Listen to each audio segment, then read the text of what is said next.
A është besimi i lidhur me atë dhënë? Absolutisht është i lidhur, sepse është edhe një hadith i pejgamberit alayhis salatu wassalam që thotë hibbetul watan min al-islam, dashuria ndaj adhëut është pjesë e pandashme e besimit edhe tek muslimanët, po edhe tek besimtarët.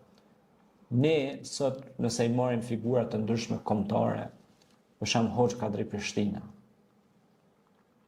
ka qenë jurist i madh, notar i madh, i cili njihet në vilajetin e Kosovës. Ai ka dhënë kontribut të jashtëzakonshëm për kombin shqiptar, për vilajetin e Kosovës, për Kosovën që ne sot e gëzojmë këtë liri. Pastaj Ymer Prizreni, lidhja e Prizrenit. Ymer Prizreni ka qenë kryetari i kuvendit lidhjes Prizrenit 10 qershor 1878. Ai ka qenë müderris.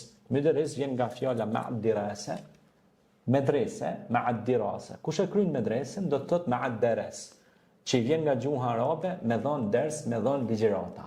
Pra është ligjërues. Prandaj quhet medrese.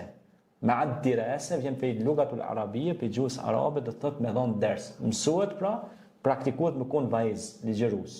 Ndaj ne kur kemi kryer medresen, na është dhënë diploma që ne të japim ders.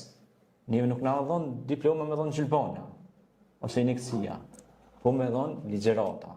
E kur e merr atë diplom me atë direse, me drese, ders, me dhon ders, apo? Sigur ti kur shkon në shkollën e ushtrisë oficerave, shkolla oficerave, ti diplomon për oficer, ose shkollën e gjuhës dhe letërsisë shqipe, ti do të flasësh si gjuhëtar, filolog, e kështu me radhë. Prandaj ka shumë rëndësi kjo që ne duhet, pra, në pozitat që ne posedojmë të japim kontribut shumë të madh. Faleminderit.